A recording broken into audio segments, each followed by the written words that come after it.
Oops, I should probably exit out of that.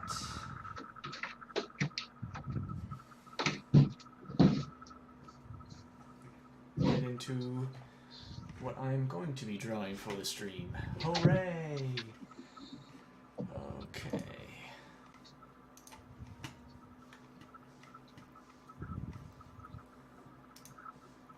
Well. Okay, we're live. I'm just copying over some links so that I can share them out. Let's see.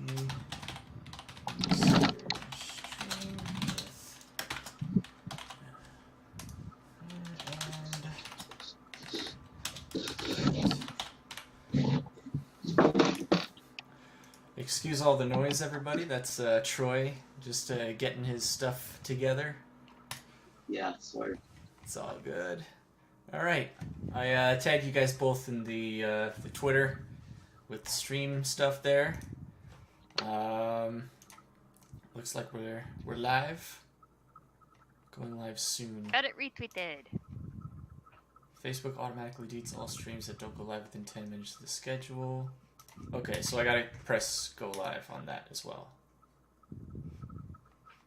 Oh, has it been 10 minutes? Oh, jeez. Okay.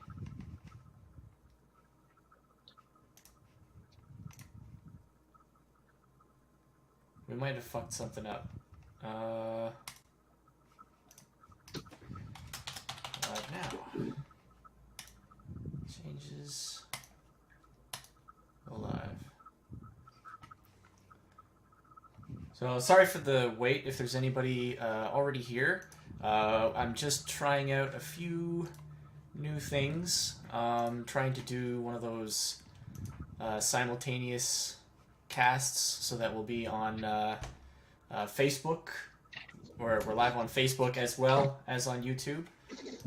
So I know the YouTube one is going right now, and I just checked, and the Facebook one is going. The problem is that StreamYard, it deletes, or not StreamYard, but Facebook rather deletes a stream if you schedule it for a specific time and you go 10 minutes past that scheduled time. So that is unfortunate. That's what I hit the go live button at like 12 minutes after. So yeah.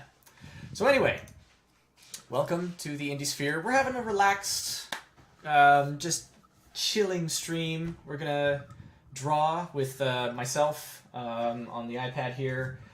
Troy, which you can see he's working on some Pineapple Pizza Man art that I commissioned him for.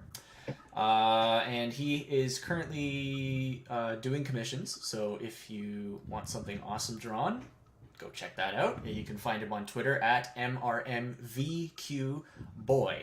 And then my other guest today is Humble Marty. And she is a big supporter of ours. We adore her. She joins us in most of our streams when we are live on the Indiesphere, and long before that as well, back when we were streaming on Manimations before we moved everything to its own dedicated channel. And she is the creator of the indie comic slash novel, light novel, short novel, mini novel. Just call it light novel Corkhorn. It is basically a curious piece of fiction because I had no clue what I wanted to frame it as. Okay. I checked it out today. I did not get to read through it all the way because I had a lot of stuff I was working on myself, including inking on the first issue of Pineapple Pizza Man. So that's going smashingly, if a little slowly. But I'm really excited for the Christmas holidays because I have almost 3 weeks that I'll be able to dedicate to Pineapple Pizza Man. Minus like maybe a couple days that I gotta do, family Christmas stuff. But yeah, that like just kind of got thrown into the mix at the last minute there. So yeah.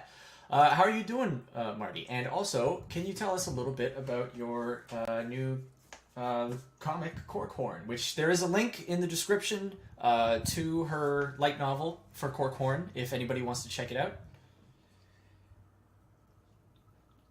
Okay, my light novel Corkhorn is basically a delivery boy gets kidnapped. They want to use him to get past some certain defenses, but they get a little bit more than they can chew because they kidnapped a unicorn that has luck powers. Now, And I read the first chapter, and yeah, you have this really interesting idea where the luck powers kind of all are in his horn, and he's got a broken horn, and that's why he has the cork on there to stop the luck powers from spilling out. And I was reading that, and I was just like, man, this sounds really interesting. I want to see how these luck powers are, shown in a visual way. So I personally, I think you should definitely try and make it into a full comic, because that's fun stuff. I'll definitely do that. So what are you working on right now? Right now, I'm doing the turnaround for the main villain of the storyline, Captain Cluckverse. Now, is that Cluckverse, as in like multiverse? Captain Cluckverse, as in CLUCK-VERS. Oh, I see what you're going for. I get it. So. And she's got the powers of kind of like an air fryer. She is if in this case her particular alien species, if they get stressed or angry, they light themselves on fire. But like that of an air fryer, if they don't keep themselves hydrated, they dry out quickly and eventually they can bust. So they're aliens then. Yep. Nice. She's my little combuster chicken. I like that. That's a fun power. Definitely fits with the fried chicken theme too. Oh yeah. So how long have you been working on Corkhorn? When did you come up with this character?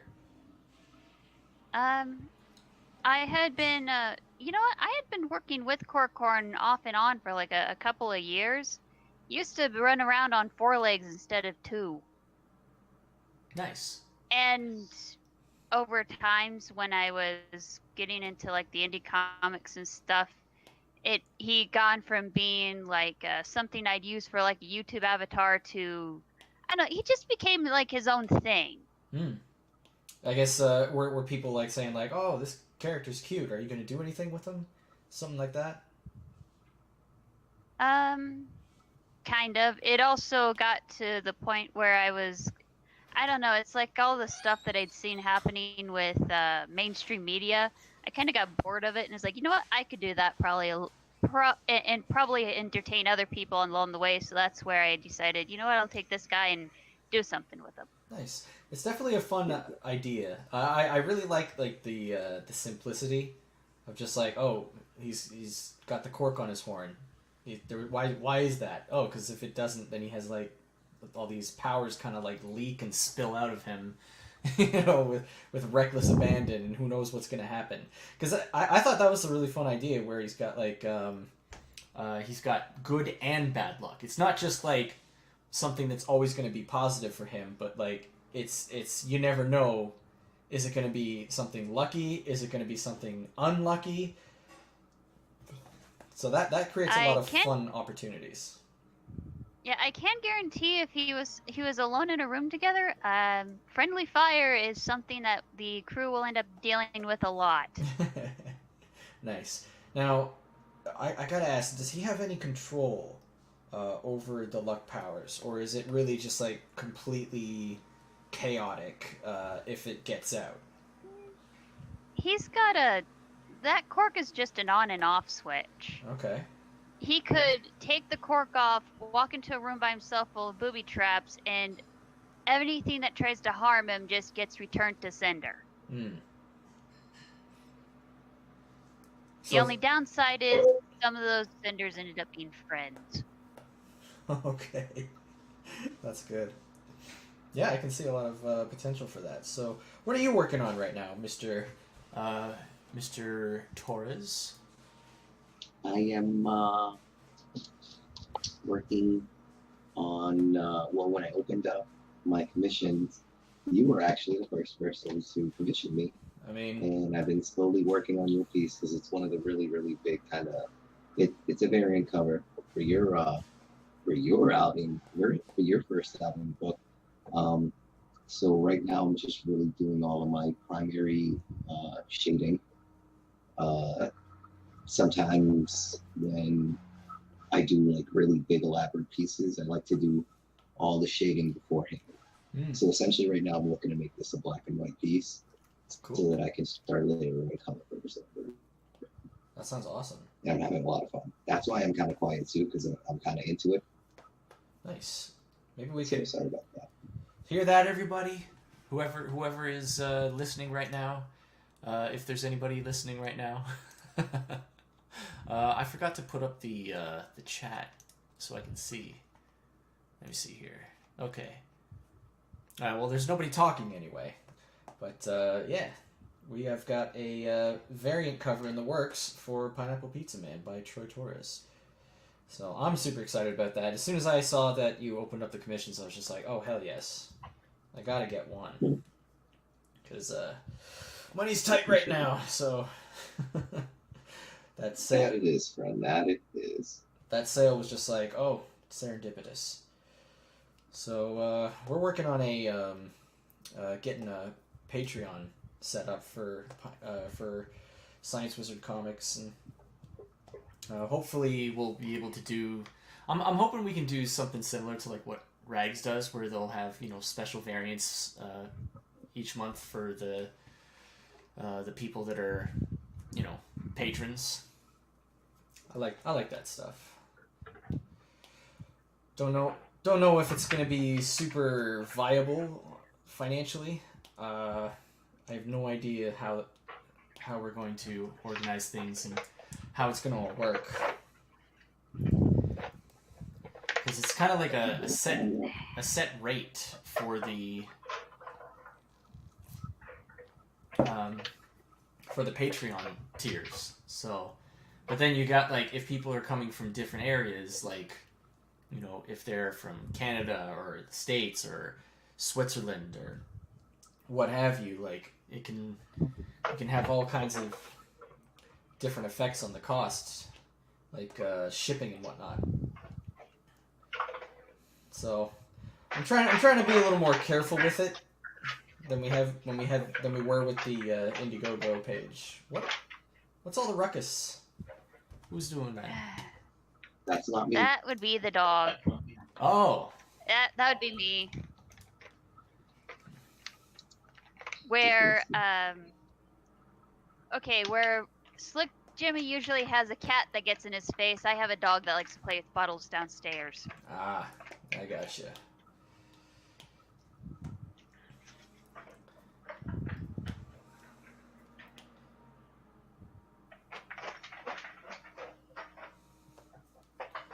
So what I'm working on is a special Science Wizard Comics Christmas card with all of our characters. Well, not all of them, but most of our, flagship characters. And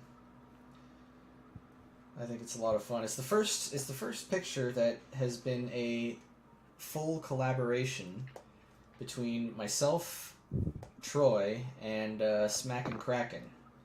So we got Kraken did the pencils, Troy did the inks, and I am tasked with the colors. So that's what I'm doing right now. I'm just laying down my flats. I know probably some people are gonna criticize how I do my flats and how I set them up. That's inevitable. We all have different techniques. That's what I always say. It's all good. I love how it's turning out, though. I think you and Kraken did such a good job. Yeah, he did a really good job with them pencils. He did. I was able to really run with that. Yeah, I'm thinking I'm going to put issue 1 covers for Wanpool and Pineapple Pizza Man in the box. Let's see.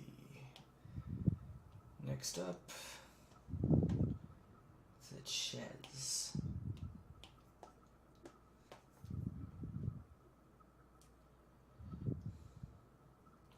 I do apologize for if there's too much quiet time on the stream, just because when it's an art stream, it's it's difficult to remember that you got to talk.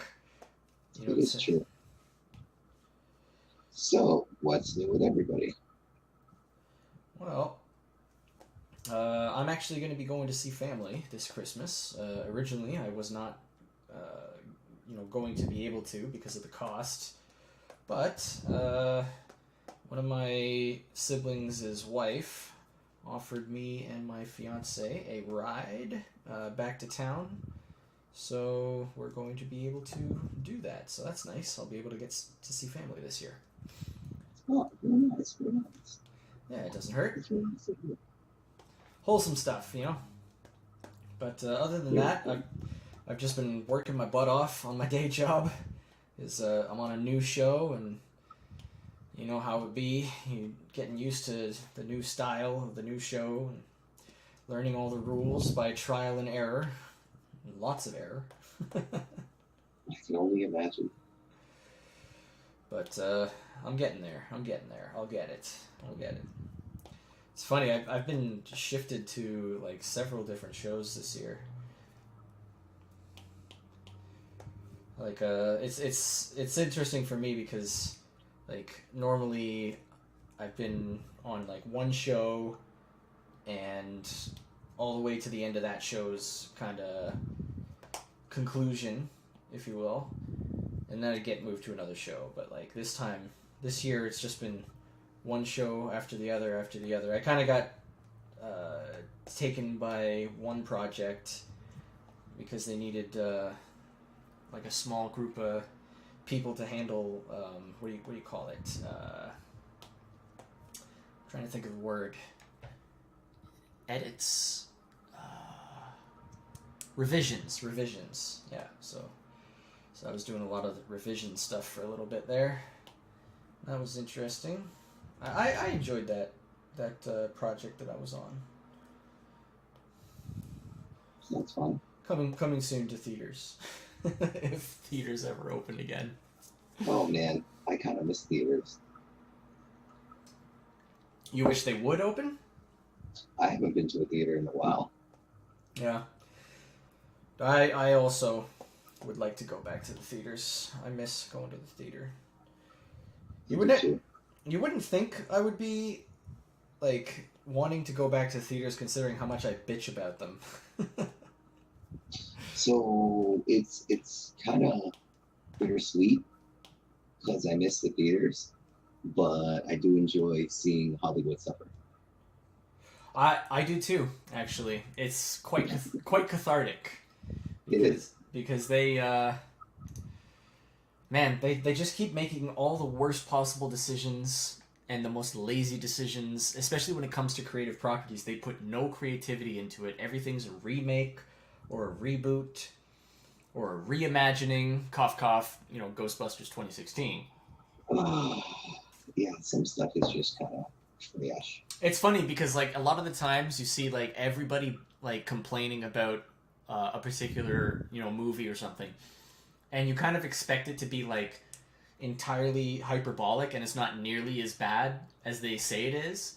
But I watched the 2016 Ghostbusters, like the all-female reboot, and it was worse. I honestly think it was worse than people made it out to be. Oh wow, really? Yeah, it was that bad. Like it's basically unwatchable, like trash. It's how can I best describe it? It's kind of like, I mean, unwatchable trash is. I mean, well, yeah. It is like it's like watching a train wreck, and you see all the insides of the fatal kill, but you can't look away because of how macabre it is. I don't know. That's kind of giving it a lot of credit. I'm gonna say that can be entertaining. Yeah. A train wreck can be entertaining.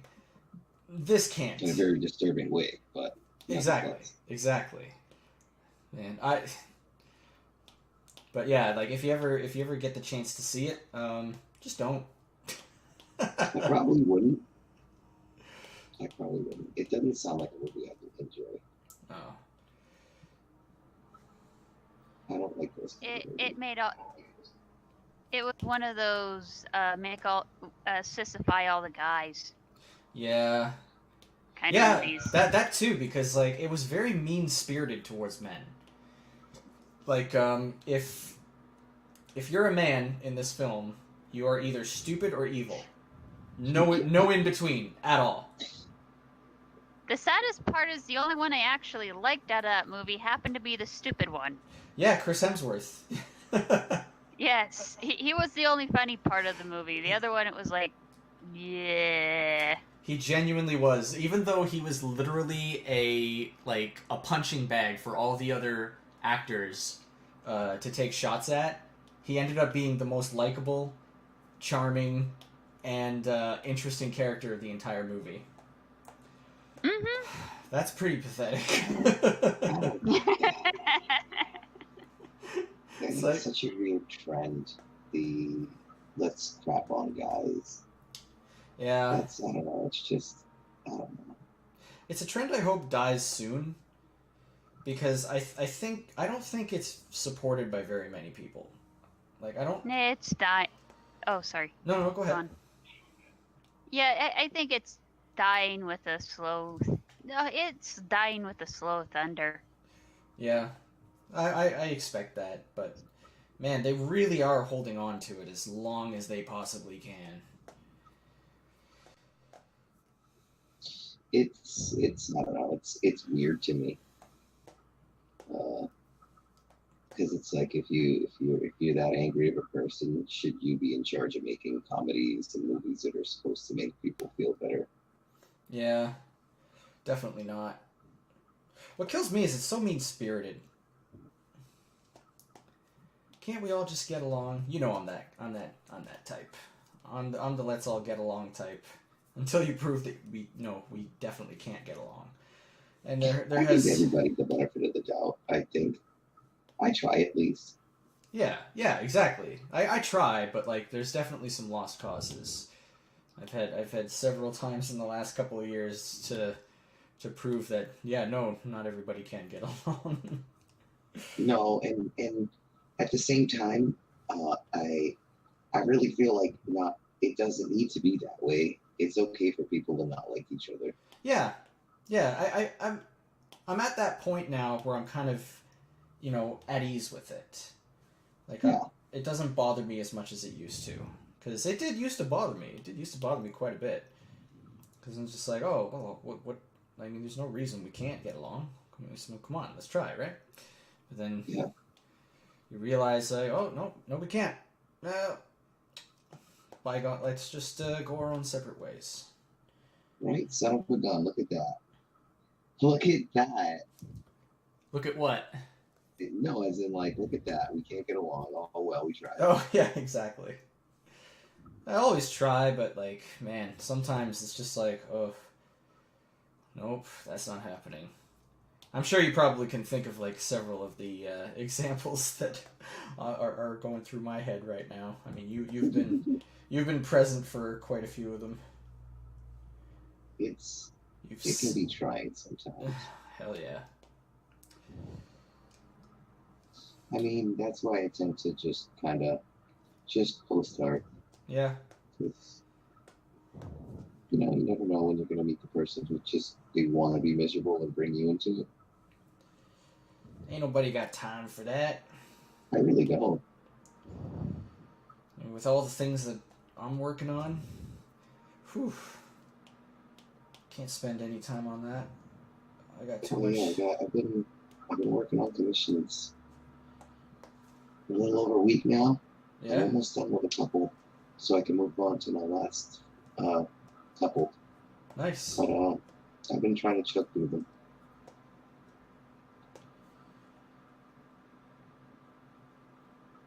This one I'm having some fun with right now, I'll tell you what. Slowly but surely. So Marty, you buy a lot of indie comics, eh? I've been starting to do that a lot more now than I used to. Yeah. Yeah. What are some of your favorites that you've picked up so far? I'd have to say one of my favorites has been Common America. Nice. That is definitely a good choice in my book. I love those guys, and I love the and I don't just love Common America because I like them either. Like it is a genuinely good book. What was it? I think it was one of the first appearances of Wampool in print was in one of the Black Hops books. Oh wow. Or was it? No, wait. I think I got corrected on this before. I think it was Walmite 2? Or was it Walmite 1? Man, I have no idea. I can't keep track of everything. I'm terrible. I'm just the worst. That's okay. Let's see. I'm going to need a new layer for his head because it's got a gradient. Damn gradients. But I think what I am going to do is grab that.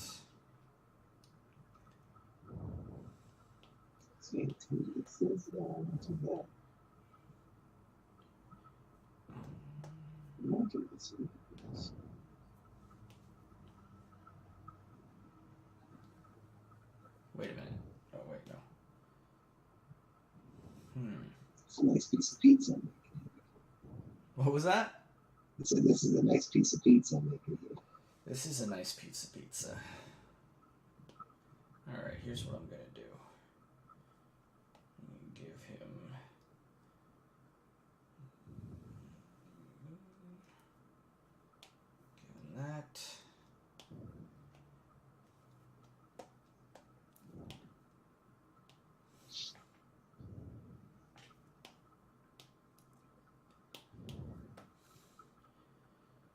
Get his crown going on here.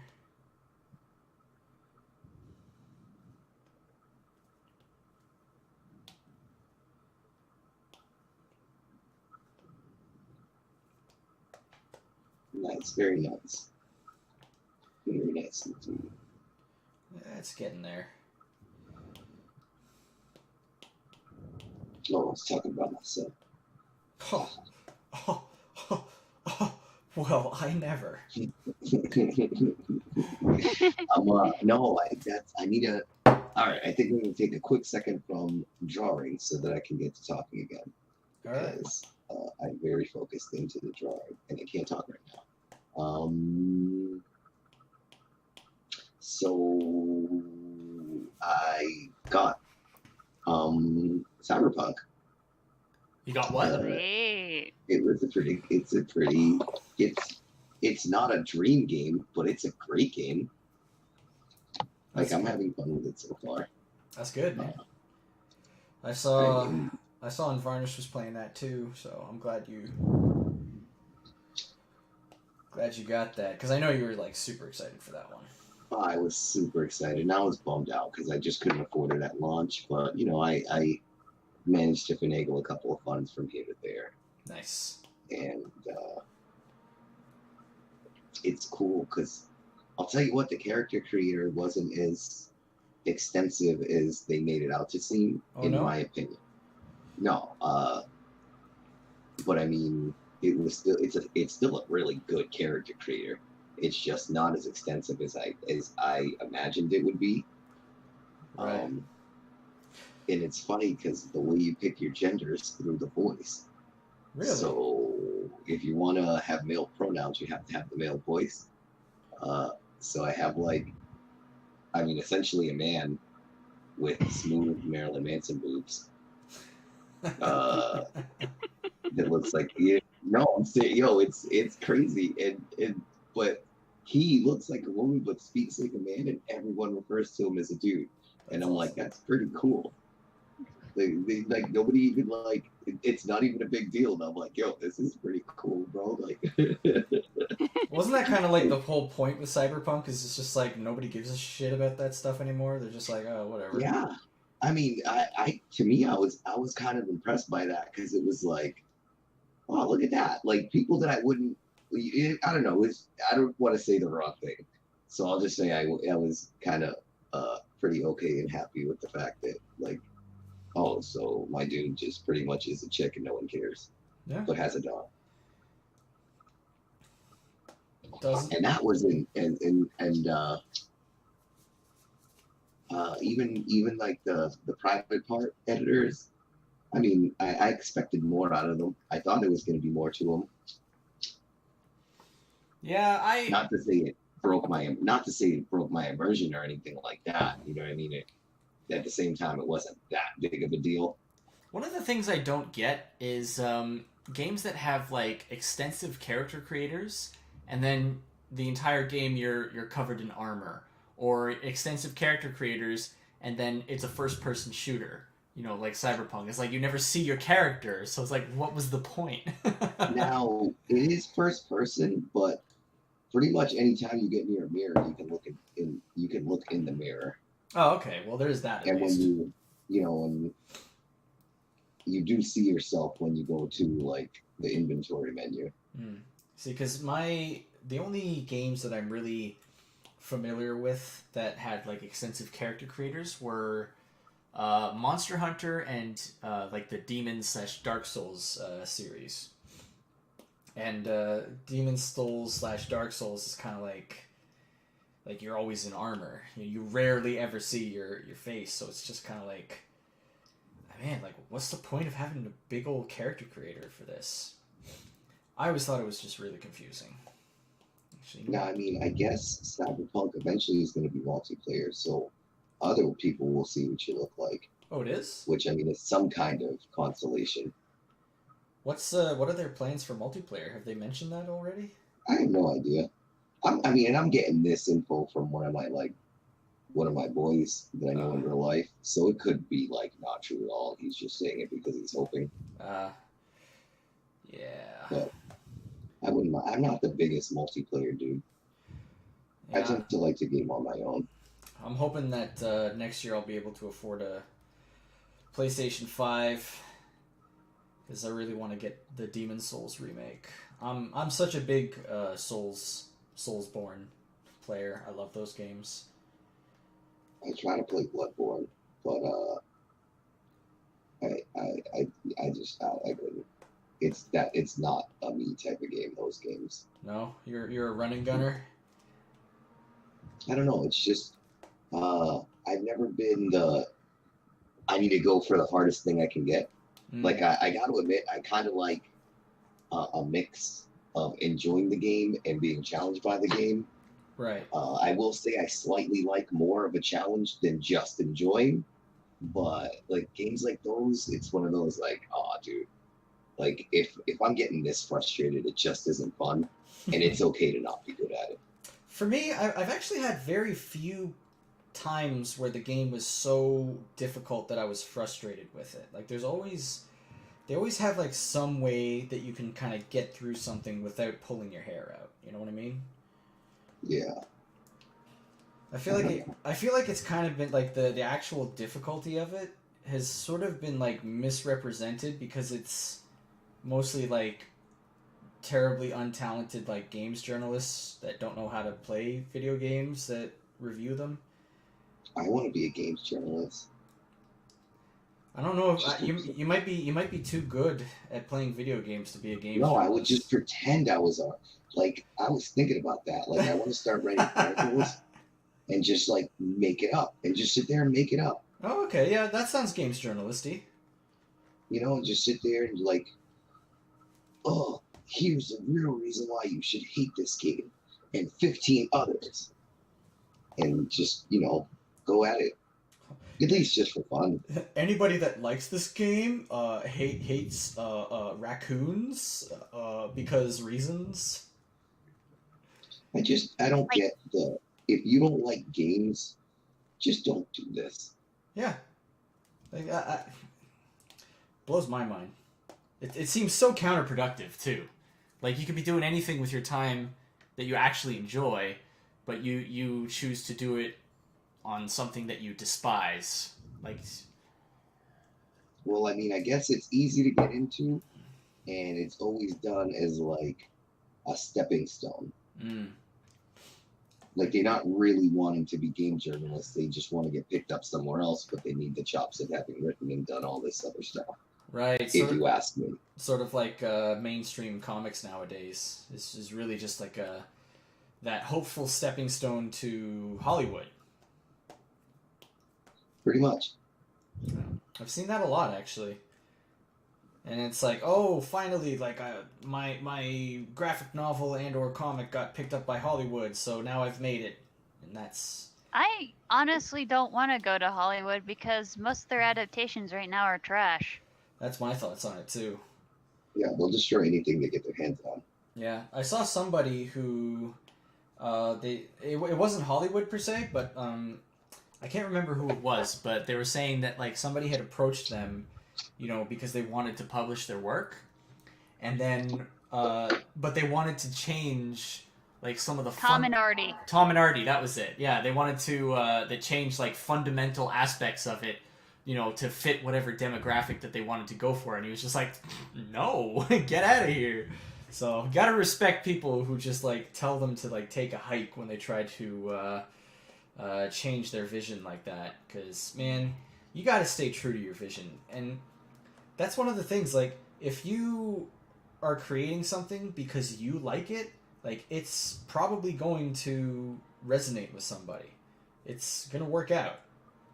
But if you like constantly you know, change, reinvent the wheel, yeah, but if you constantly like compromise your vision to satisfy whatever like corporate checklist is going on, like it's just gonna take all the soul and the heart out of it, you know.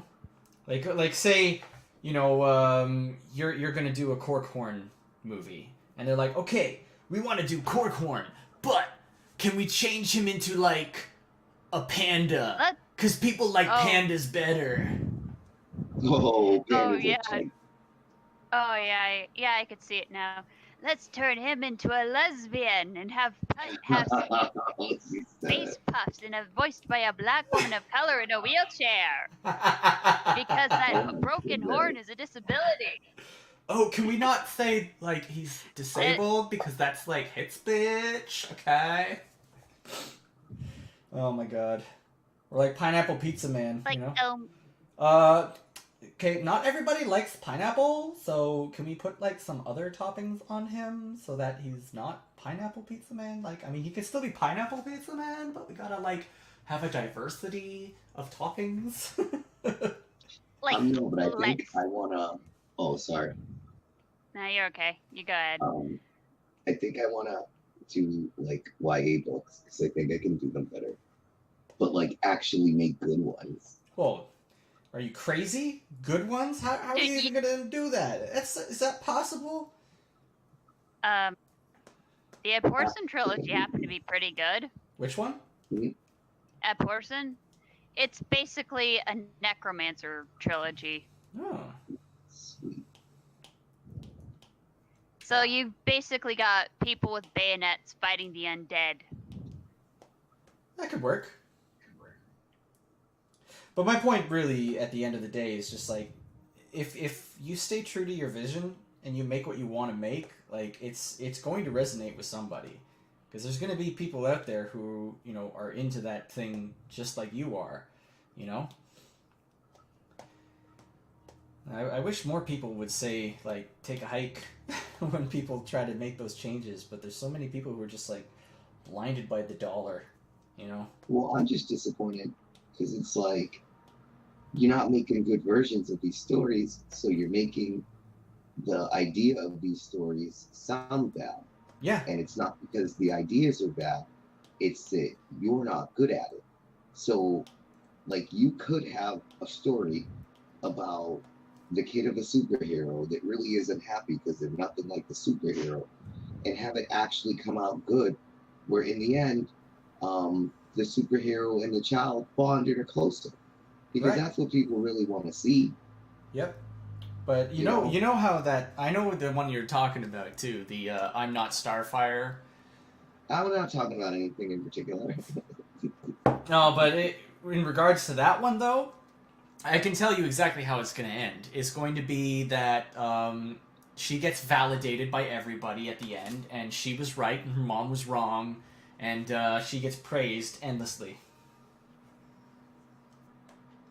Yeah, and that's no good because then you like the concept of the story is never good. Right. But plus, there's no growth there. You know, True. they start off as like a, angry little curmudgeon, and then they stay an angry little curmudgeon, but then they're right about it. Like that's not interesting storytelling. Come on, where's the growth? Where's the change? Where's the the obstacles? I mean, Where's you can the- even turn around and make it. You can well write a story where, let's say I was talking about that one. You can make it so that in the end, Starfire does have to learn a lesson, and you can make it good. And you don't demonize her either. You can make it just seem that sometimes parents have no idea that their kids is unhappy with something because the kid never speaks up. That's true. Yeah, that's true. You know, That's a possibility. You could do that. and you could do that. You could totally do it, make it work. Yeah. But it can't be mean and spiteful. You can't make Starfire the bad guy. It's not her character. No, definitely not. Like she would never do anything to purposely hurt someone. And not only So that, you're not ever gonna get me to think that she would on purpose hurt her kiddo. yeah, but not only that, but like, oh wait, I lost my train of thought. Never mind. I'd have done something really stupid where the goth girl was trying to not be her mother, and the more she tried not to act like her mother, the more she did things like her mother. Like in one of them, they say she had a crush on a lesbian chick. Well, you know what would be really funny? If she gets happy, she flies, and she's trying to look downtrodden. Like having the goth chick that gets angry, and then she ends up going 3 feet in the air because a compliment was thrown her way. That's interesting. Is that something with Starfire? She flies when she's happy? Yeah, yeah. They had one episode on Teen Titans where Starfire and Raven switched bodies, and Starfire had to teach Raven how to use her powers. Interesting.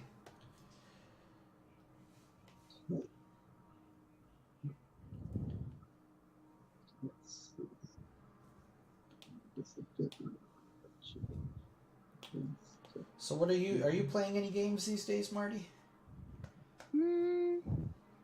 I did try out I think a couple of I did try out a couple of mobile games, but I think the thing that I've been doing is just I don't know, actually. I just been working on some of my own stuff. Nice. That's the way to do it. Work on that hustle. How's the how have the sales been for Corkhorn so far? Nothing so far, but I am going to try and at least market it a bit more. That's good. Yeah, I'd definitely like to see Corkhorn do well. I like the character. He's cute. But he also looks very curmudgeonly. Yeah, he does have a little bit of that in him. I like that. Cute guys are a little bit curmudgeon. A little bit of curmudgeon in them. I've got a character like that. And then there's also Troy. He's cute, but a curmudgeon. I really I'm like a nice person. Of course you're a nice person. I never said otherwise. I try to be at least. It's tough because it's tough to try and get along with everybody when everybody's always mad at each other. So most of the time, that's when I'll just retreat and not say anything. Yeah, that tends to be my go-to for a lot of conflict resolution, is just to remove myself from it. Yeah. Sometimes it's the only conflict resolution. That's true. Facts. Hey. Facts. No lies detected. How's this color? Does that color work for the crutches? I think one game I did check out that has a huge character creation thing was an MMORPG called Dragon Raja. Raja. Yeah, Dragon Raja. It definitely eats up the memory on your phone, but good grief, it's got so many different adventures. Nice. And the characters are actually quite fun. And you can tell they were all created in the same character creator too. So, you know, speaking of video games and indie comics in relation to each other, have you ever thought about like what kind of game you would make if you made like a Corkhorn video game? I'd say the one thing that would actually kind of work as a survival video game. Survival, interesting. So are we talking like a Dead Space, Resident Evil survival horror kind of thing, but without the horror? Like limited resources sort of deal? Oh, that would depend. On some of them, well, maybe, or something kind of like Ark, where you're basically trying to fix things. You wouldn't be camping. He does deliveries. But if someone were to play as Corkhorn, they could take the OP ability of taking the cork off, walking through any area with booby traps, and everything would go off, but he'd remain perfectly fine. Mm-hmm. But there's also a few other characters, like Patches the Pachycephalosaur, who, let's just say, his favorite way to greet people is with headbutts. And the harder you butt your head against them, the harder they'll fight back. I love that you have because a they greet each other by Pachycephalosaurus. play wrestling. Yeah. I love that you have a Pachycephalosaurus. That's awesome. That is a dinosaur that does not get enough playtime in the Jurassic Park series. That's true. I always remember that scene from the second Jurassic Park movie where he talks about it. Like, he's like, oh, get the one with the bony head. And he's like, that's a Pachycephalosaurus. And from that point on, I've never been able to forget its name. Because you know how sometimes, like, you just forget the name of some dinosaurs because they're just, like... Because you don't hear it a lot, right? But then, like, anytime you watch Jurassic Park 2, you're going to get reminded of that guy's name, specifically. So, speaking of dinosaurs, what's your favorite dinosaur? Me? Yeah. One of my favorite is Incisivsaurus, because every time you look at him, you can't help but smile. Incisivsaurus. I'm not familiar with that one. At least not Incisivsaurus is this little itty bitty scrawny thing that has buck teeth. Oh. Oh yeah, look at that. Oh, he's adorable. What a goofy looking dinosaur. Oh yeah. He looks like Goofy. He does. He's like the Goofy dinosaur. Like literally Goofy. Look at that.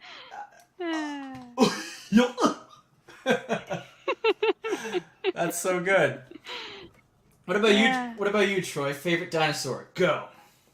I like a T-Rex, but I only subscribe to the fact that T-Rex looked like a big giant chicken. Like I believe that dinosaurs are feathered, so I like the big feathered chicken T-Rex. All right, feathered chicken T-Rex. If you look it up, I bet you'll find it. Like type in feathered T-Rex, and I'm sure they'll show you the big giant chicken T-Rex. And I love him. I've seen several images of like the feathered T-Rex, and sometimes it looks super goofy, and like kind of almost adorable as well. But then other times it looks like super badass, and I'm just like, yes, oh my god, feathered T-Rex is the way to go. Like something like I feel that they were feathered. I feel dinosaurs are feathered, in my opinion. oh yeah, You know, Oh, like Oh, look at yeah. this. Look at this. If you're looking at the the YouTube stream, I just put it up on my a picture of like a feathered T-Rex. Like that looks really badass. Like with like he's got like this red plumage all down his back, but then he's got kind of like darker scales, so it really like stands out with the contrast. I don't know about you, but that's pretty badass in my opinion. cool. Yeah, that's what you there is. should do. There was also another feathered tyrannosaur that was called a Eutyrannus. Eutyrannus. Eutyrannus malum? Yeah, that might be it. This guy here? He doesn't look nearly as cool. True. Those were, I think, a few of them, like Guanlon was actually supposed to be an earlier version of a Tyrannosaurus, but he actually looks more like he looks like a Tyrannosaur on Slim Fast with the extra long arms. Yeah, and apparently, like, there's been a lot of dinosaurs where they're saying, like, oh, like, a lot of dinosaurs that we thought were separate species are actually just, like younger versions of the adult. So, who knows what that's like. Maybe that's the same with, like, the Utah Raptor. Because if you look at, like, it's funny because, like, in Jurassic Park, the original movie, it was like velociraptors, but they were too big. And at that point, when they had first done the first Jurassic Park movie, they didn't have the Utah Raptor, which is basically the same size as the ones in the Jurassic Park movie, where actual velociraptors were much shorter and much smaller. Like they probably only would go up to about like your waist height, you know. Velociraptors are the size of a turkey. Yeah, exactly. They're not very big. Really? Yeah, they're not very big at all. They're funny. That's They're so angry. cute. They're funny. They're angry chickens. They are. Where I live, there's wild turkeys all over the place. Like, Oh, Oh, same here. and they're actually really angry birds. They are very angry territorial birds. That is my. true. That is true. Like people usually stop and let them cross the street because they'll be like in packs of like 3 or 4. wow. Yeah, we have wild turkeys. Yeah, I've seen a few of them around here in Ottawa too. But yeah, man, it's true. Like the velociraptors just were not very big at all. They were tiny little things.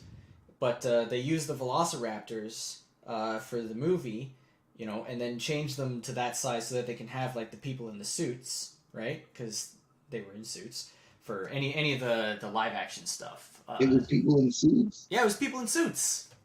Oh, I thought they actually made like animatronic puppets. No. Like, well, yeah, I mean, if they had. Oh, well, that's still pretty cool. Yeah. There was some animatronics, mainly like the bigger ones, like the T-Rex and whatnot.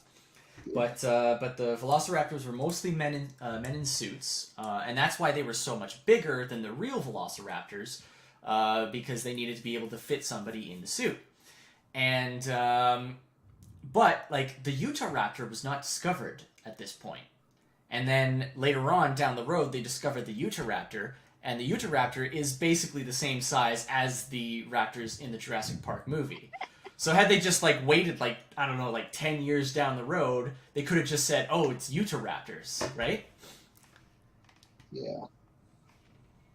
I just always thought that was like one of the most interesting things, like that they had to take, you know, those liberties with the size of the dinosaurs, you know, just to make it work for film, but then later on they would find an actual dinosaur that matches that, you know, one on the film almost exactly. Like that's really But then funny. that also feeds I really think good. it's fun. That also feeds the really good conspiracy theories, where you know it's stated that it's those they knew they weren't making them correct on purpose. like they were altered dinosaurs to make them look good.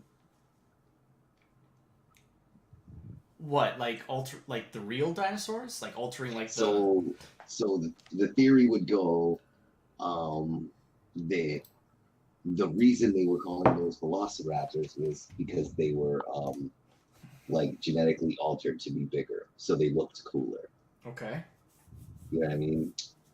I don't know. I like to watch conspiracy, like movie theories, all sorts of fun stuff. I'll be honest, that is one I have not heard. But I love conspiracy theories, man. That's a lot of fun stuff. Did you ever see that CG animated Project Blue Book? I No. haven't. Oh, it's such an amazing little series of short films where they're doing like like an interview with an alien, or more like an interrogation, and he's just like, you know, telling them stuff about where he's from and all that. And it's just the creepiest thing ever because it's like really, really good CG. Like, you'd almost think it was real. Like, spot on lighting. Yeah, I'll send you guys some links later on, or put some up in the description. But Cool. man, it was so good. It was so good. I've seen it so many times because it's just that damn good. I keep going back to the gallery. I do this. I used to do that a lot. Appropriate. I'm gonna get some one pool colors. Oh, I gotta be careful. I gotta be careful because I've got some stuff on here that is definitely not safe for work. So I got to be careful where I'm grabbing my references from. I'm sure you've all been there. That's everybody's had to deal with that. That's why I preloaded my references for color before we started. Yeah, my first turnaround of Corkhorn has no clothes on. Oh yeah, I remember that one. Does it count if it's animals? I feel like that doesn't count. Depends on, you know, what they're showing exactly. Depends on how graphic it is, I suppose. Yeah. Yeah.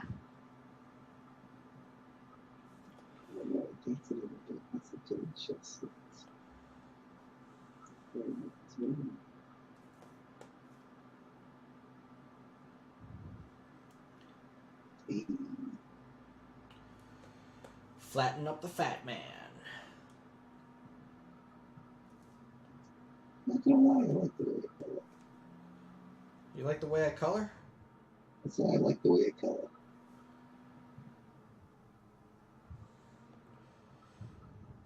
I do like the way you color too, sir. What's that? I just said I like the way you color too as well. Nice.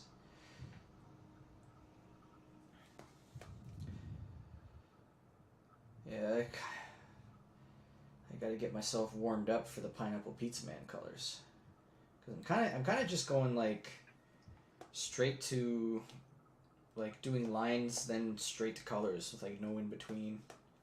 Like I'm not doing like lines, you know, page by page by page. I'm kind of doing. No, like... I usually that's how I do it too. I do a complete page. Yeah. Then move on.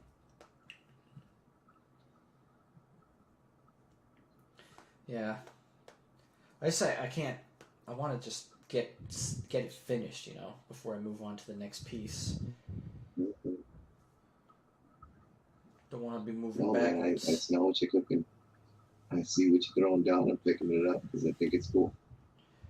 It's good shit. There we go. Okay. That's got to be one of the things I don't like about Procreate. And there's not a lot that I don't like about Procreate. I love Procreate. But the one thing I don't like is the fill option. Like, specifically, that it What happened? Drag and drop it? like sometimes like you'll fill it and then just around the edges it'll be like slightly off color. Oh, and then it just spills everywhere? Yeah. Oh, I hate Yeah, I that. hate that. Oh, I hate that so bad. Especially if you didn't like if it's like light enough that you don't really notice until like And you way have to later. go like 3 or 4 times everywhere. Yep. Drives me nuts. Because you're like, all right, where the hell are you? I wish they had like a button at the bottom when you like where you can just be like fill like, you know, just solid color, right? Right. Well, there might be something akin to like the closed gap feature on Metabane, Oh yeah. where it's like the higher you make the thing go, the less boundaries it will go to. If you make it too high, it will fill the whole thing. If you get it a little bit lower, it'll only fill like what's in the lines. Well, like say for instance, I want to fill this one again. Like you drag back and forth to kind of like determine like how much that it will affect the rest of the stuff around it. Hope that made sense. I don't know if you're seeing my screen because the way we got this set up, your guys' screens are on StreamYard, and those are being broadcast to Facebook, and on the YouTube, I've got your screens on the right side and then my screen on the left side. So yeah, you're only seeing like both of our stuff if you're on the YouTube, not on the Facebook. But it works, and I have to like manually switch between yours and Troy's streams, like screens, so that we can like kind of jump back and forth between them. I need one picture of one pool. It's good to have like a nice little chill drawing stream. Nothing serious. Talking about dinosaurs. I mean, who doesn't love dinosaurs, man? Well, I haven't told you guys my favorite dinosaur yet. Oh? Dimetrodon. Ooh, the name sounds fun. Which one's that? He's the guy. He's like the short little fat guy, with like the big fin on his back. Sort of like. Oh, I know what you're talking about. Oh. Yeah, big fin boy. Come here, Finn boy.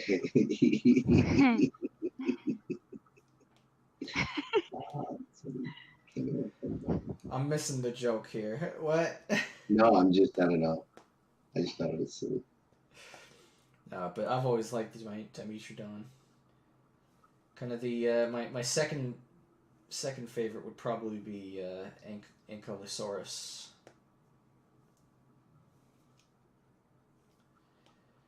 I don't know if it's Ankylosaurus or Ankylosaurus, but the armored boy with the club tail. Oh, he's cool. Yeah, right? I've always liked Triceratops. Really? Triceratops? Yeah, he's good and noble. Like, it was always like the Triceratops fighting the T-Rex, even though they didn't exist in the same time period. They didn't exist in the same time period? I don't believe so. I said, what? Oh my god. I mean, I could be wrong. There has been a new fossil that came out that had a T-Rex fighting a Triceratops. Yeah. Really? So they could have. So did they? I don't know. Yeah, it did. It has a Triceratops and a T-Rex in the same fossil, and it was hidden in a collector's collection for years until a museum bought it. Well, there you go, Troy. They did.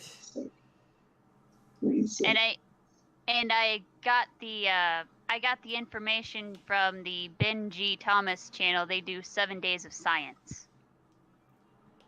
Ben G. Thomas channel. I'm not familiar with that one. Oh, No. it's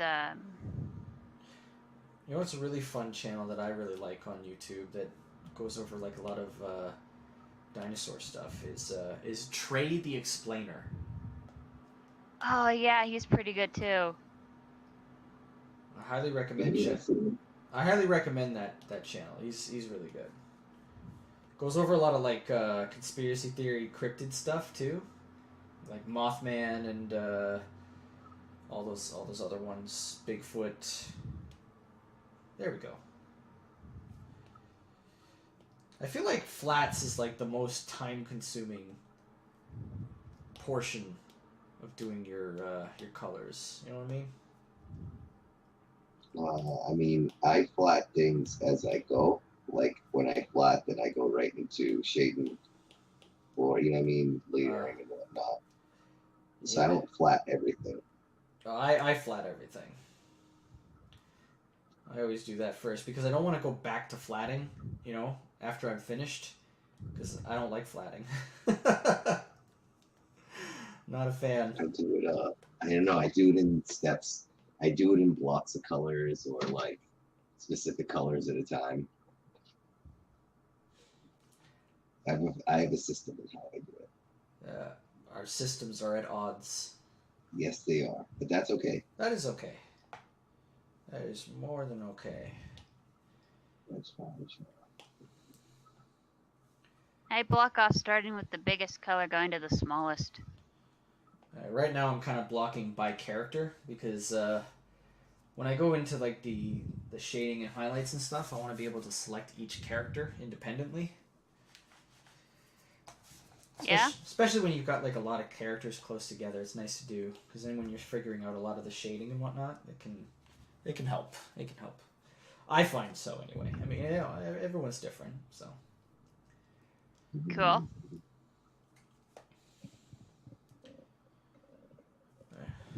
I'm super excited. I've been checking the mail like every friggin' day because I want to get my books because I'm working on, you know, the Pineapple Pizza Man stuff, and I made a rough copy that was printed so that I can like mark it up and do all kind of cool stuff and do all my editing and check and see how the lettering process that I was using is going. And I am so excited to get that in my hands. The official very first printing of Pineapple Pizza Man. One solitary issue with just the rough pencils. And then when I'm done with it, and when the campaign is done, I'm going to auction it off. Because why not? Cool. Cool. Yeah, I figure it's one more little fun kind of extra that can be added to the Indiegogo campaign when we launch that. Should be pretty rad. I love Well, how. folks, I kind of got to get off soon because I'm really tired. All right. Okay. But it has been fun.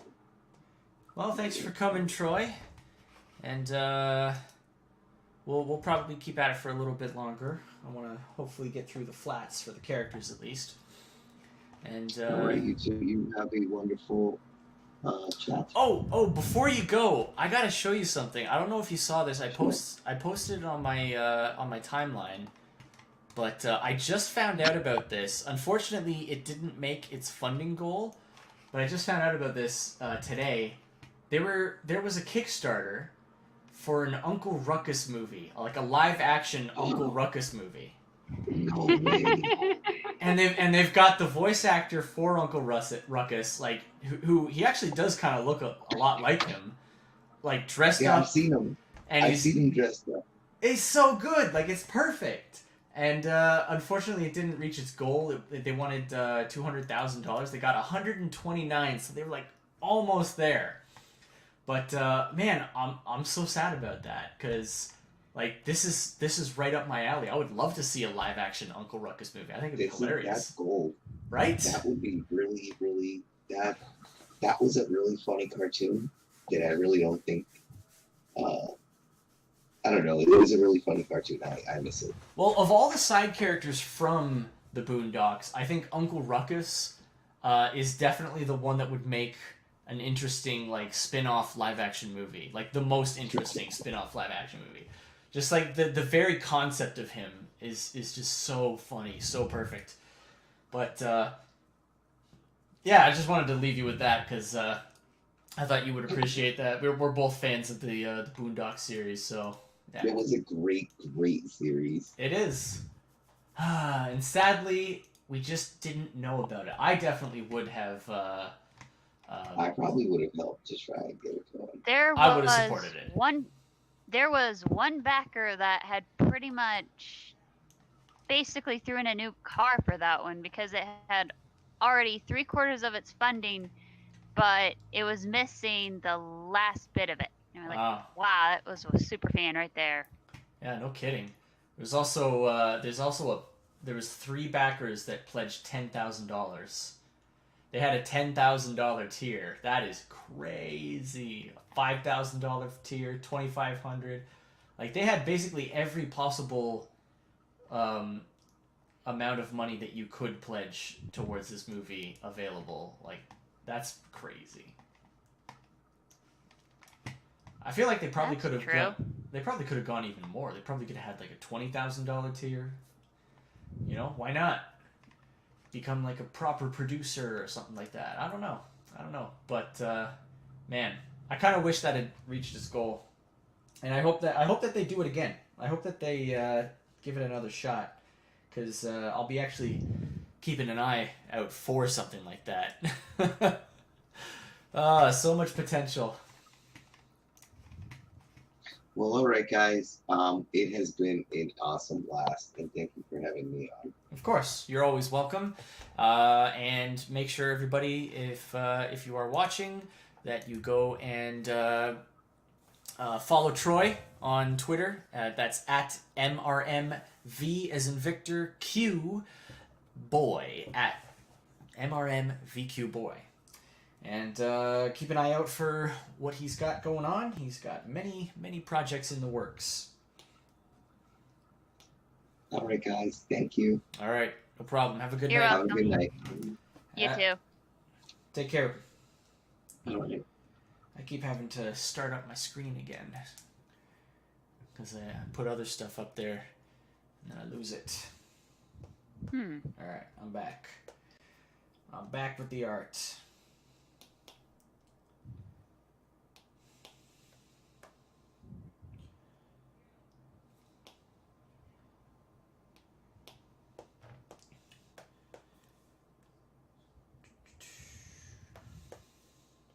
I think this is the fastest I've ever done pencils. Oh yeah. That's looking good. So what are you working on? You doing a rotation for This one is the main villain of the story, Captain Cluckfers. Okay. This is before she lit herself on fire. Oh, so when she lights herself on fire, like that's it. That's her deal now. Like there's no going back after she's been turned on fire. Well, there's actually a time limit, and it's because when you fry a chicken in the air fryer, how it gets it's usually called browning, Okay. but what happens is you get this nice crispy outside and this moist, juicy inside because it heats it from the outside in, where a microwave heats things from the inside out.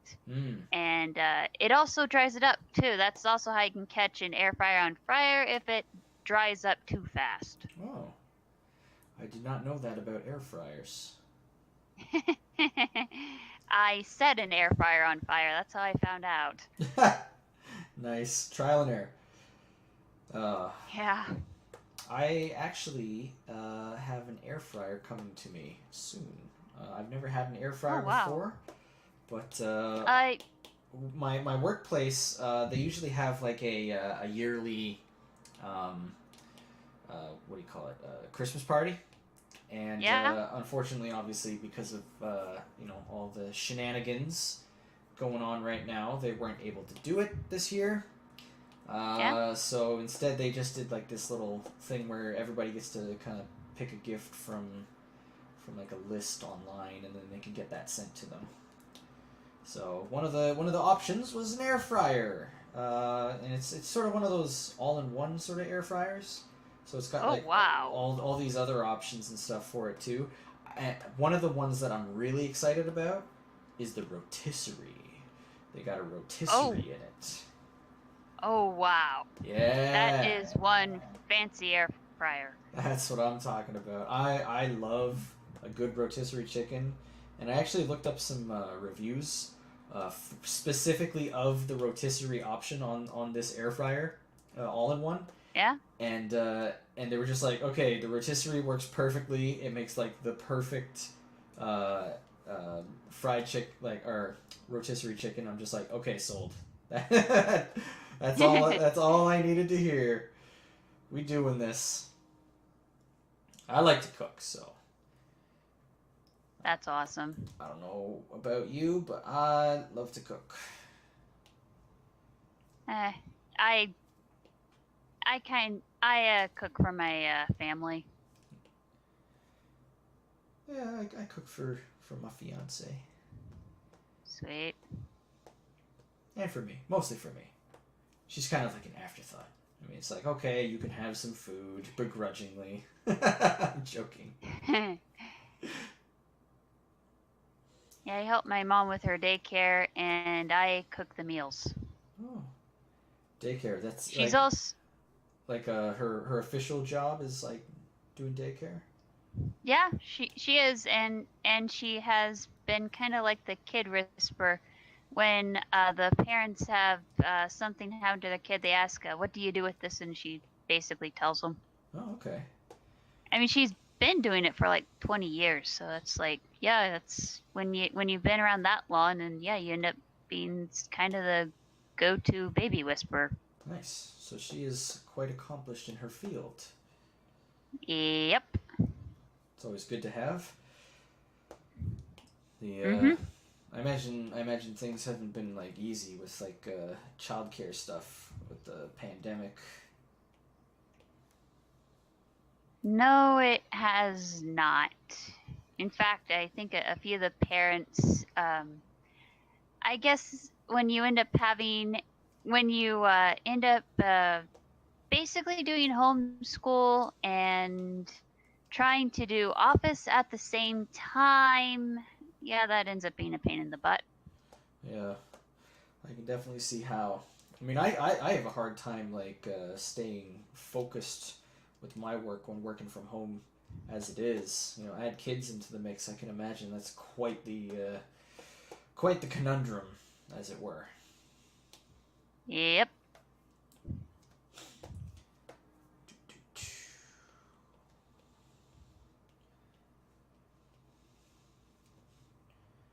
Might help if I didn't stick things on the wrong layer.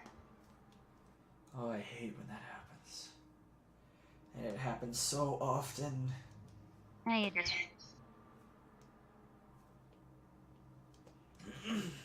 just gets fixed. Well, as long as you catch it early on. That's when it's really bad, is when you miss it until like way later. That's when it's rough. Oh yeah. For me, I'm just trying to clean up a lot of the borders for the flats, because they're kind of rough. You kind of get like it's kind of all over the place.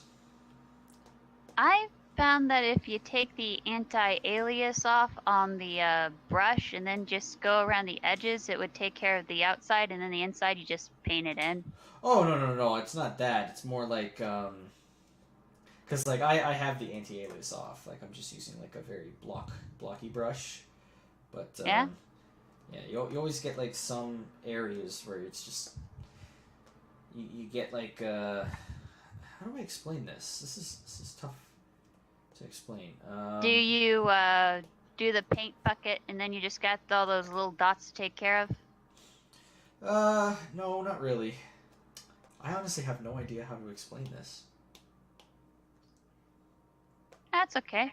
It's I'm a visual guy. I'm a visual person. I explain with visuals. Fortunately, I can't do that with you unless you're like watching the YouTube channel. But yeah, I'm trying. That's okay. Nobody's perfect. I tell you though, it's really difficult to do a stream while drawing if you're the host. Because I tend to be pretty quiet when I'm drawing. I don't know about you, but I have a hard time like keeping the conversation going, you know? 'Cause you got to for the people watching.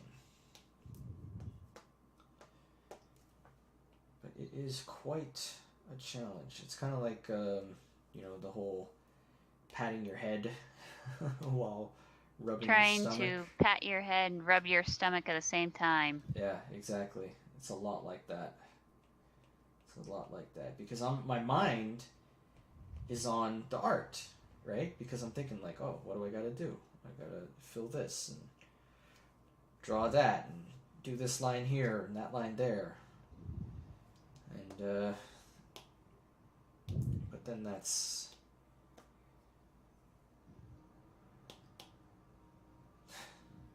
on, you gotta think of stuff to talk about.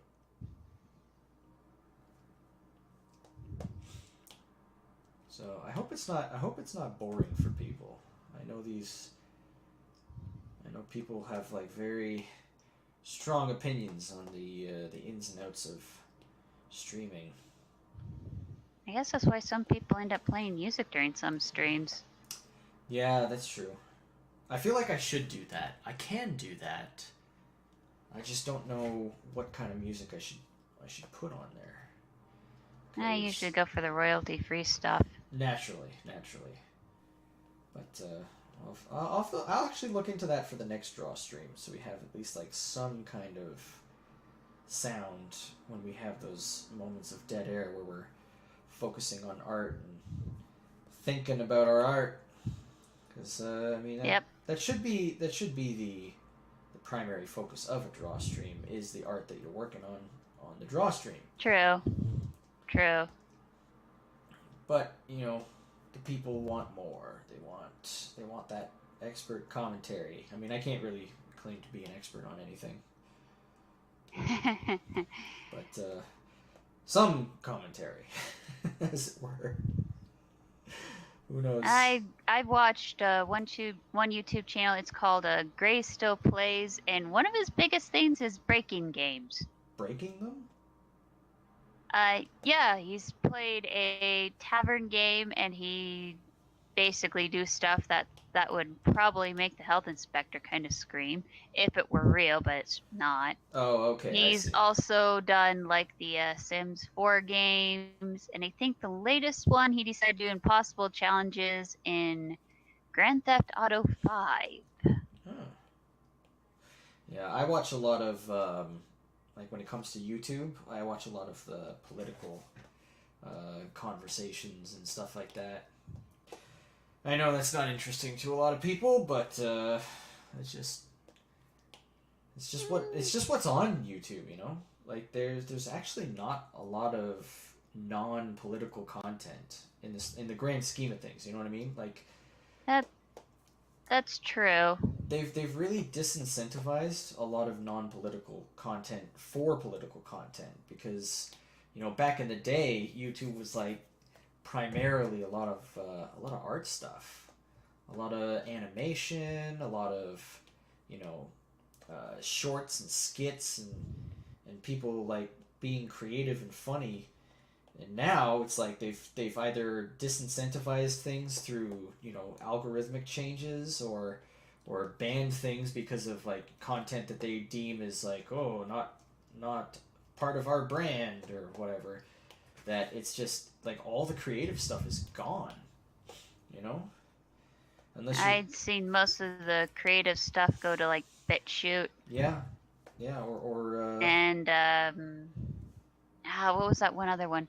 I actually found out Rumble and Vimeo. One other. There is like I know my YouTube channel someday will die because that's what YouTube's doing right now. It's killing things. It's So I killing ended itself. up finding 2 or 3 different alternatives, and I can't remember half of them. Yeah.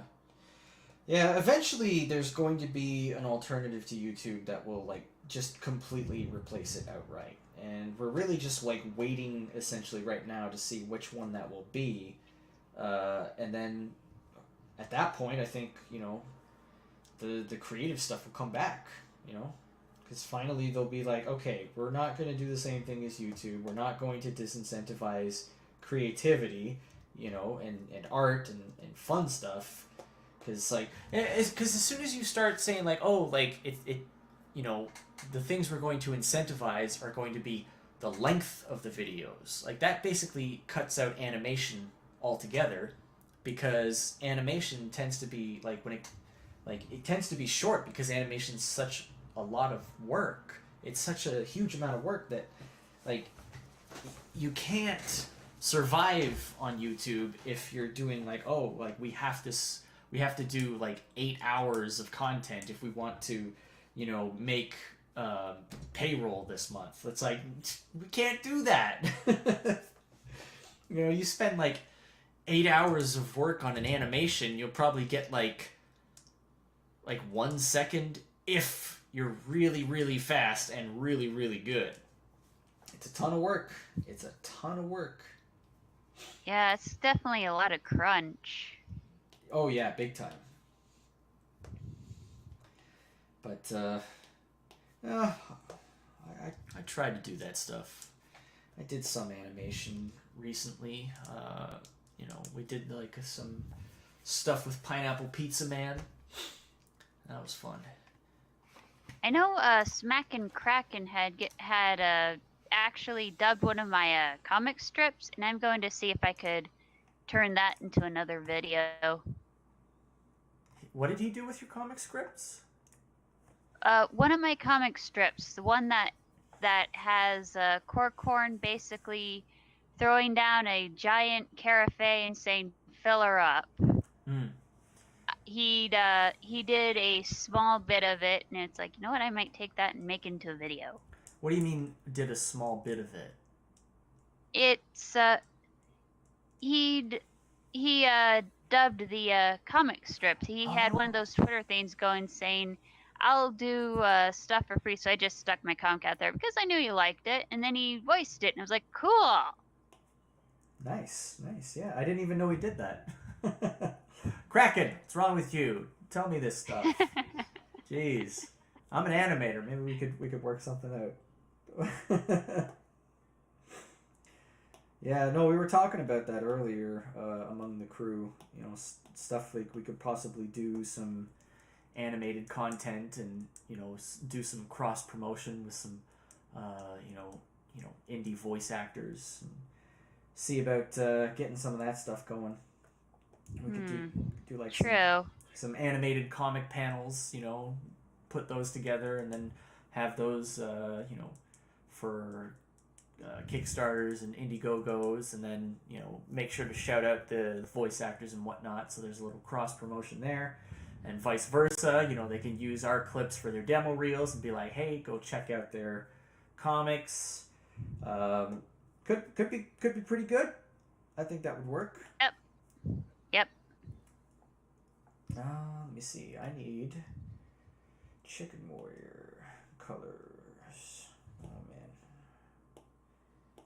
when was the last time I saw Chicken Warrior?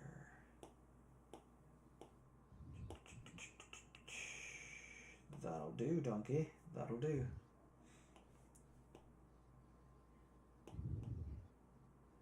Which reminds me, I need to make sure to put Corkhorn's color guide thing in. His color guide? Yeah, on one of the turnarounds I did of this is just all the flats right here. Okay. Even did one for his horn and his hooves right here. and I need to just get the eyes finished and do a little bit more shade, a little bit more of some shadow to get the colors where they were looking like this guy right here. Oh, okay. I like that. I like that you have both his bipedal and his quadrupedal forms on there. So can he switch between the two, like just on a whim? Yeah. Nice. Yeah, he can. He's actually not like fully bipedal. He's like one of those where he could go to running on all fours if he needed to. Nice. I like that. I like his little like hoof hands.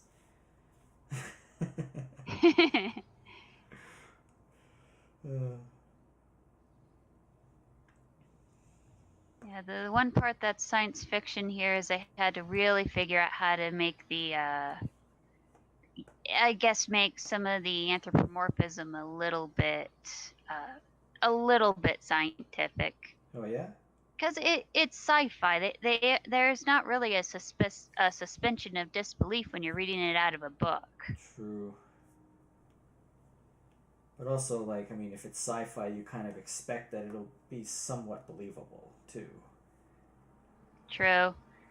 Though I did decide to go one stretch further and say that they're just almost an animal-like species. So you will actually have a chicken that could eat at Chick-fil-A and not be a chicken. Well, I mean, that makes sense to me. Because they're not really a chicken. True. They're a chicken-like alien. True.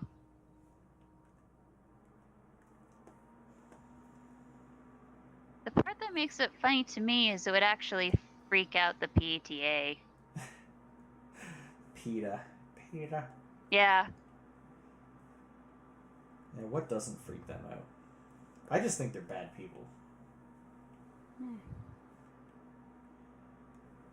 It's so easy to get. Sorry, go ahead. Sorry, go on. No, you go ahead. You were saying you just think they're. I just think they're stupid. Oh, yeah, well, they're definitely that. It's so easy to get blocked by them. All I did... I'm surprised I had... No, go ahead. Oh, sorry, what did you do? Oh, I said all I did to get blocked by them was post a picture of my dinner, which was chicken wings. Oh, man. That's all it took.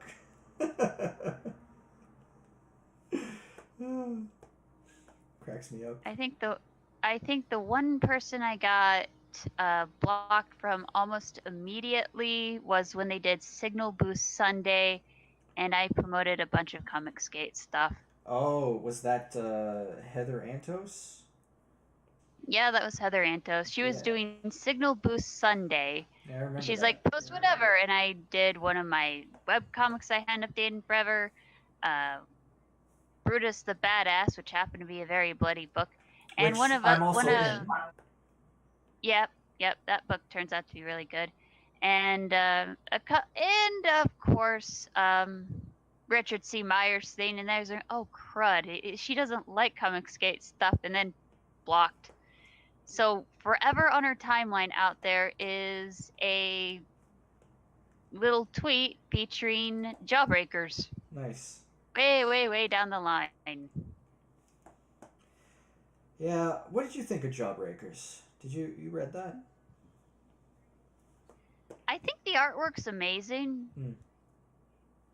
And I did get to see it through its description thing. I haven't gotten any of the books yet, but I have contributed a little bit because it's like, yes, it was a book done by someone who actually loved the craft.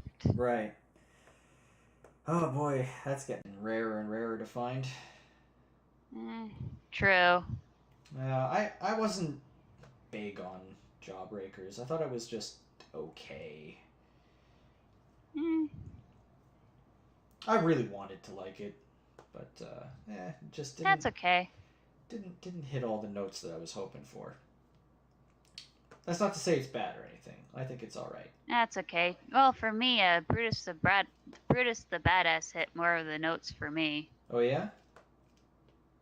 I had ordered the digital version and a physical one in case something happened to the digital one, And I was like, this was actually like, I don't know, it felt like getting, I don't know, it felt like a palate cleanser from all of the mainstream stuff. Doesn't take itself too seriously or anything too either, does it? Nope. That's nice. I feel like too many comics like take themselves way too seriously these days. So just have fun with it, man. You know? Well, you have one. Well, you have like one. Well, you have Brian Bendis, the word salad master. Oh.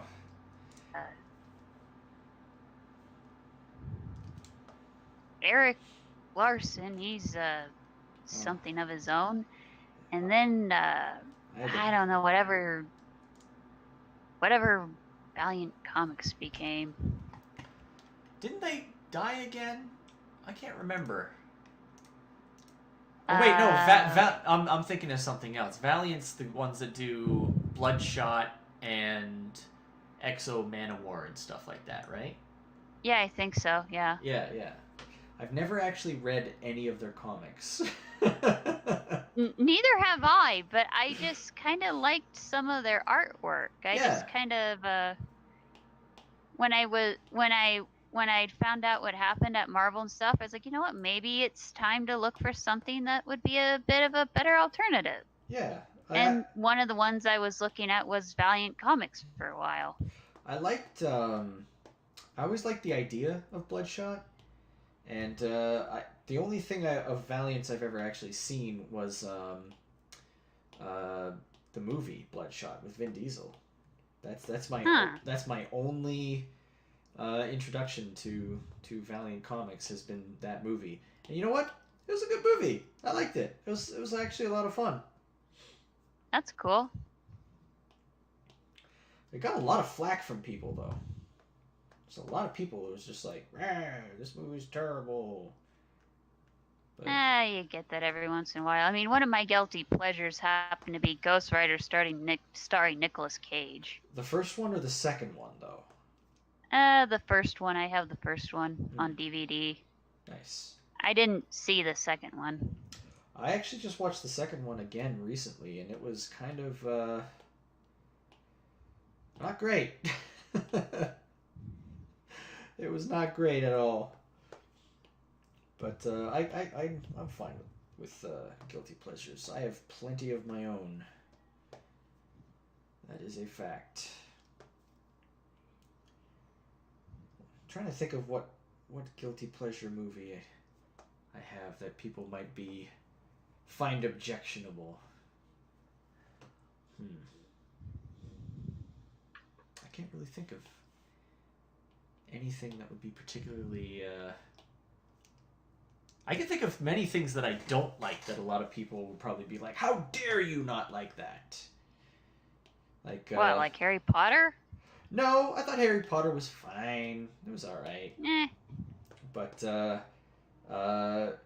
particularly when it comes to video games, I have opinions that some people very much disagree with. Like that's okay. Legend of Zelda, The Ocarina of Time. I thought it was trash. I thought it was an absolutely terrible game. And each their own. Oh yeah, absolutely. I mean, that's how I consider people's opinions on games if I disagree. But man, when you say that you don't like the Legend of Zelda: Ocarina of Time, a lot of people really get salty about that one. I don't know why. The manga was pretty good, though. I didn't know there was a manga. Yeah, there is a manga that actually takes the Ocarina of Time and puts it together into like one followable storyline. See, that I might like. Because I always find that the book's better than the game in a lot of instances. Particularly, I'm thinking more like anime. Like if you ever like watch an anime and then read the book and then read the manga that it's based off of, the manga's always better. With very few exceptions. There's been a couple points where I actually did prefer the anime over the manga, but I've been reading a lot. I know there will be a lot more since they did like Netflix adaptations of anime. Oh, Netflix is so bad. Like, how is it that they're able to screw up so much, so thoroughly?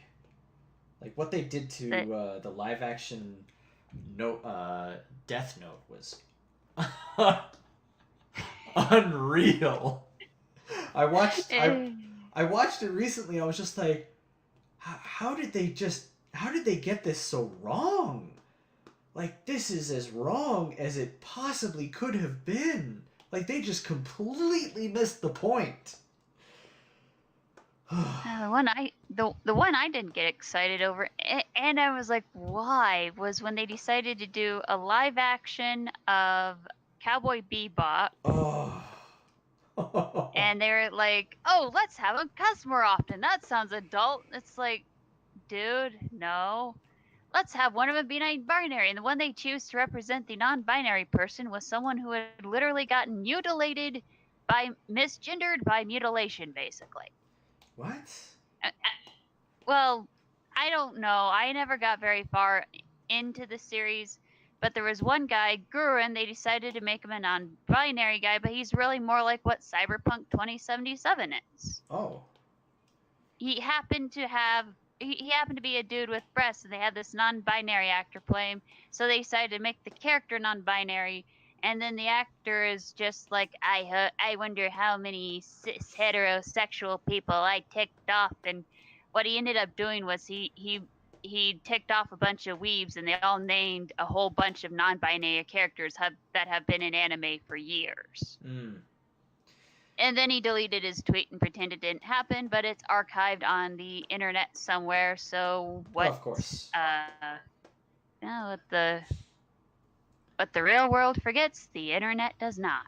Yeah, that always happens though. They'll have some dumb hot take, and they'll be like, "Haha, checkmate, gamers or normal people," as it usually is.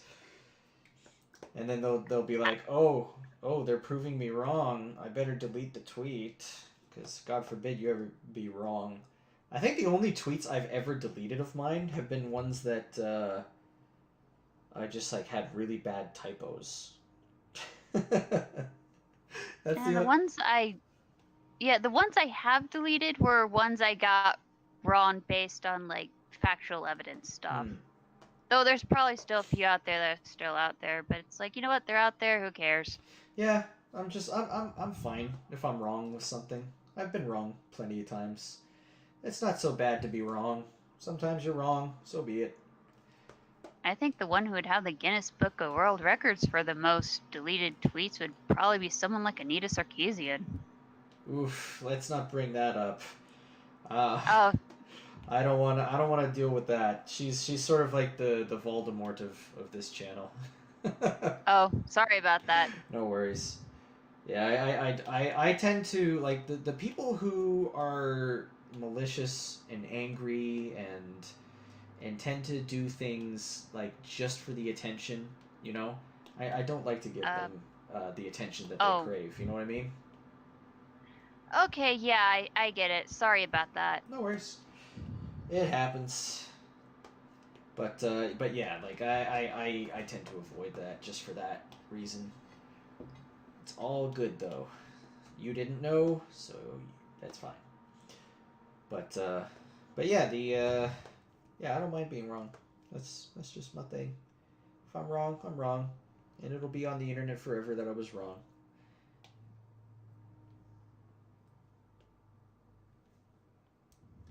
I think more people would live happier, healthier lives if they just didn't mind that they're wrong sometimes.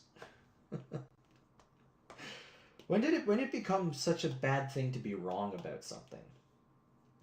I don't know. Like, oh, my life, I can't go on because I was proven wrong about something? I mean, come on. It's not that big of a deal. It never used to be. I don't know.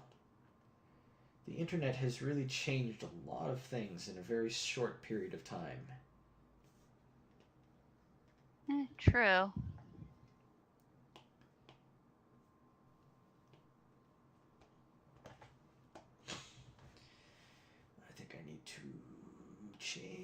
the background.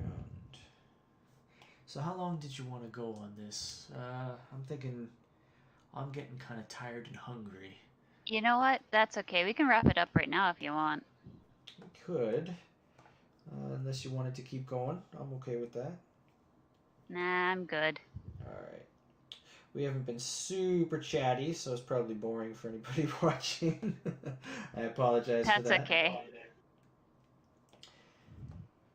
I didn't really have a whole lot of concrete topics to go over. I think I'll do that next time for the draw stream, is have like just a couple of things off to the side that, you know, if dead air goes on for too long, I can like bring up one of those topics and kind of get people's opinions on them.